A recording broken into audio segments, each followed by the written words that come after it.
Pan niga dek. Where do you live? Pan niga joge. Where do you come from? Those sort of things. Was the answer like America la joke? America la joge. And you respond using that pronoun because you're using the la, the long A. Yeah. If you Assalamu alaikum, Laura la tudu ak li sama channel to YouTube lak ak Laura. Hello everyone, my name is Laura. This is my channel Languages with Laura, and welcome to today's video where I talk about my journey learning Wolof for a couple of weeks. If you don't know, Wolof is one of the endangered languages in West Africa, mostly in Senegal and Gambia. It used to be part of a huge Wolof empire way back when, but now is actually one of the endangered languages. I believe Senegal has at least 3 or 4 major endangered languages, but definitely many more. So join me on my journey, mostly in Senegal, but also here in the States, of learning Wolof.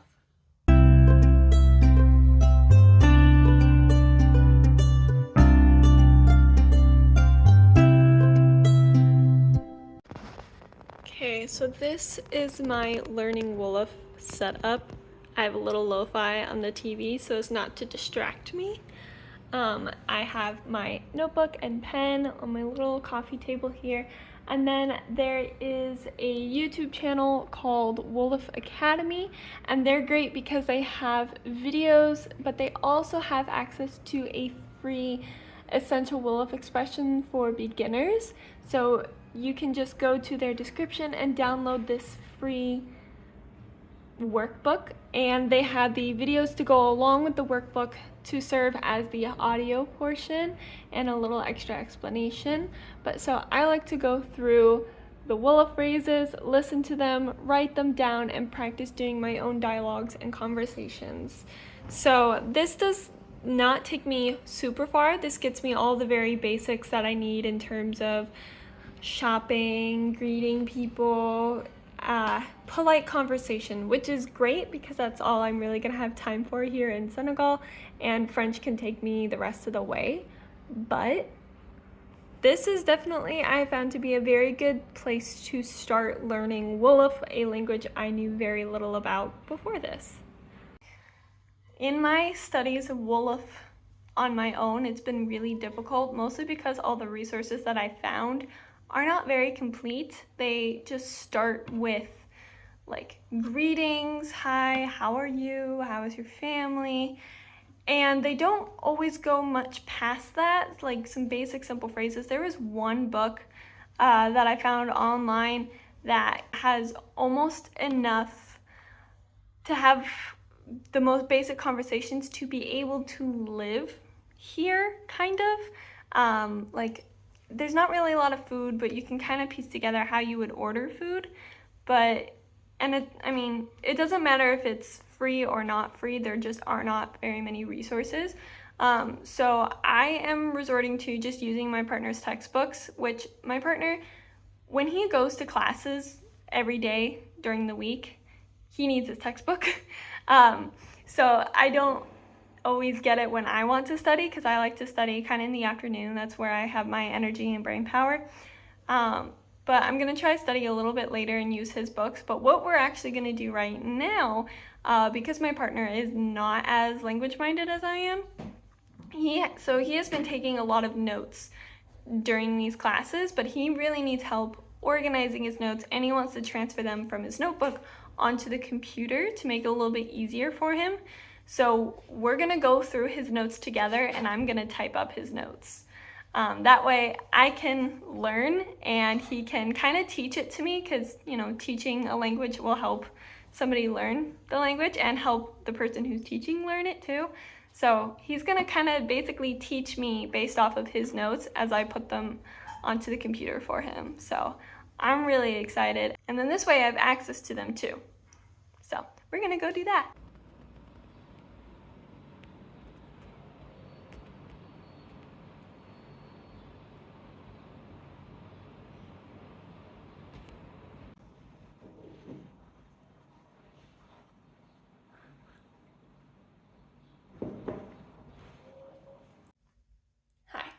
So I just got home from my Wolof lesson. Now what is happening is, unlike earlier in the video when we first got to Senegal, Brennan was taking the Wolof class because he has a scholarship that was paying for it, and I don't have the same scholarship, so I'm just kind of working, doing my thing, whatever. But his research program changed their timeline, and so he actually had to leave to go to the village earlier than expected. But because the scholarship already paid for the classes, the school said, because the school knows me, they're like, well, is Laura interested in taking the classes? And I was like, yes, obviously. So I am actually finishing up Brennan's Wolof class. So I am now going there every day for a couple of hours, and then when I head back to the States this weekend, actually, I will continue taking these classes, but online. And when Brennan gets back, he is going to continue taking Wolof classes with his original tutor from last year. So I'm now taking Wolof classes, so I can speak a little bit better to language.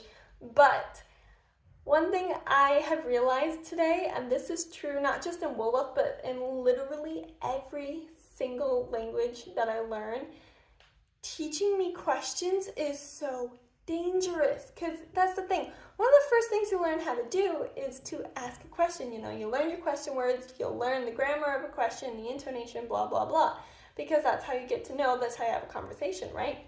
But a lot of times I will have a question and I'll ask it in the target language, and I'll forget that I don't actually have enough vocab to understand the response. And I'm not just talking about like, oh, what's your name? Naka la tudu, Laura la tudu. Like, that's not fan la joge, Amerik la joge. I'm not talking about what's your name, my name is, where are you from? I'm talking about like what that is, or how do you do this, or these open-ended explanation answer questions, because I do not have the vocab for it. 9 times out of 10, I'm not gonna understand what they're saying. There's one time where like, okay, I can piece together a few words, and maybe with some hand motions or props to help, I'll understand. But for the most part, I get stuck asking questions I can't understand the answer to, and then I feel so bad, because then I'm like, oh, je suis désolée, and then asking the question in French or in a different language, or just nodding along and giving up and moving on with my life, which I don't like, because I want to use the new language, I want to use the target language, but I'm just not there yet. It's literally day 3 of me learning Wolof with a tutor, so I'm not there yet. I just got past like all the introductions, basic questions, and starting on basic grammar. But that being said, I was so intimidated by Wolof, by everything that, Brennan has told me, and just knowing that I've never studied any language like it. I mean, majority of the languages that I speak are Indo-European, with Arabic being the exception, which Arabic is also in the Afro-Asiatic language family, and Wolof is in the Atlantic Congo, I believe. And so, it's completely new for me. And I just hear how hard it is for Brennan. What I love doing, and I think what a lot of other polyglots love doing, is taking knowledge from other languages, maybe changing it a little or applying the concept to other languages. So, like, Wolof does not have cases, but there are certain elements to the language that are similar to a case. Like why you would use this word instead of this word because of this situation. And that has, I think, helped me understand the grammar of it, because that's the thing about Wolof, is, as I said earlier, it's all about the pronouns, and the verbs don't change at all whatsoever. But it's not that you conjugate pronouns. You don't conjugate anything. You don't have a root that you change the prefix or the suffix or anything like that. It is all just complete different words, and I love charts, and so having a chart of the pronoun, of like an indicative, present, whatever, indicative, present, perfect, and just saying, if that's what my sentence is, if that's something I'm trying to say, I pick what I need from this chart, if it's I, you, he, she, we, you, plural, or they. Once I understand that concept, it makes a lot of sense, and it's really just a lot of memorization and practice. So for me, I'm not finding it to be near as hard, but I'm also doing only 2-hour classes every day, whereas Brennan was doing 4, and so his brain would just fry and he overloaded himself. But I decided to do 2-hour classes every day and then come home and organize my notes and do my own review. However, another thing that's working really well for me is this teacher's teaching style really matches with my learning style. I am one of those weirdos. I don't know a lot of people like this. Everyone I talk to who likes language learning, like, hated learning it in school or didn't learn it very well in school. I am one of those weirdos where I actually loved taking language classes. I did really well. Like I said, I loved doing the grammar charts of the different pronouns and writing down sentence structures, and like that works for me. Visualizing the language like that works for me. Doing worksheets work for me. And so I have just had a blast with this teacher's teaching style, which is really helping me specifically, which is why I stress so much in a lot of my videos where I talk about language learning that you need to know how you learn, so you know how you need to be taught and you can make that happen. But yeah, so there's today's lengthy update of I'm taking Wolof now, and so I'll probably talk a little bit more about the language coming up, / kind of do a finalizing end clip about Wolof. This video is kind of an introductory to a new series that I'm gonna do, but this video also isn't exactly what I'm gonna do. So I want to start doing an endangered language series where once a month, once every other month, I pick a language that is endangered and I talk about it, because that fascinates me, and I don't know if it fascinates other people. So if you like that idea, let me know in the comments below. But Wolof is an endangered language here in Senegal and the Gambia, and I won't learn every single endangered language because there's over 6,000 of them. While that would be a dream, that is not obtainable. So I'm not going to learn every one of them like I am with Wolof. This is a special circumstance, but I do want to learn enough about them to do a little informative video about endangered languages. So I also thought it might be fun to do a quick little show of how I'm doing my notes. So when I go to class, I take this little notebook because it fits in my purse, because I did not bring a backpack. I didn't know I'd be doing this. So I've got just this little notebook here, and I bring a pencil and I take notes, but these notes can be fairly messy and unorganized because I'm trying to get it as much down in the class as I can, both practice sentences, vocab, grammar, everything like that. So after I take these notes in class, I go home and I go to this notebook where I am rewriting all of my notes, but in a much neater manner, like more so on this page you can see, like actually sorting it, making clean charts. I want to do some highlighting, color coding as well.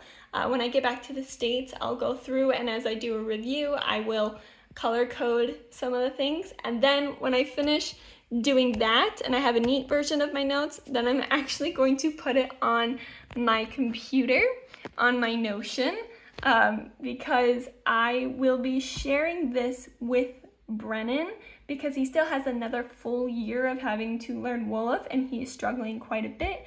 So I am both typing up a document of Brennan's notes specifically, but then also doing a Notion of Wolof for myself and partly for him. So for this, I have just a little reason why I'm doing it, a couple of resources or ideas, and then more specifics where I keep the grammar, where I keep vocab, and kind of anything else. And this I just keep under my in general language learning Notion tab here. So you can see like all the languages I'm currently learning, goals and stats, schedule, and languages that I'm hoping to learn soon. So yeah, and then I just click on Wolof and then I go to my little page. Voila. So I know it seems a little redundant having notes, rewriting them, and then putting them on a computer, but honestly, I learn through writing it and visualizing it. So having it super accessible, super neat, and just getting that practice of writing it multiple times and organizing it helps organize it in my brain. I do technically have this textbook. So the school gave this to Brennan and he started using it, but then he gave it to me because I was taking over his class and we haven't used it yet. I think partly because it's his textbook, the teacher isn't using it as much, but I do technically have this. Jetta Jeff, thank you so much for watching this video. I hope you liked it. If you did, give it a thumbs up. Comment down below if you had ever heard of this language or if you know anything or have any experience with learning endangered languages. I would love to hear about your experience. If you like this kind of content, let me know by hitting the subscribe button and hit the bell to be notified when I post. Typically, I try and post on Mondays, and I have other social media down below linked there that you can go and follow me on like Instagram, TikTok, things like that. So again, Jetta Jeff, and see you in the next one. Ma salama.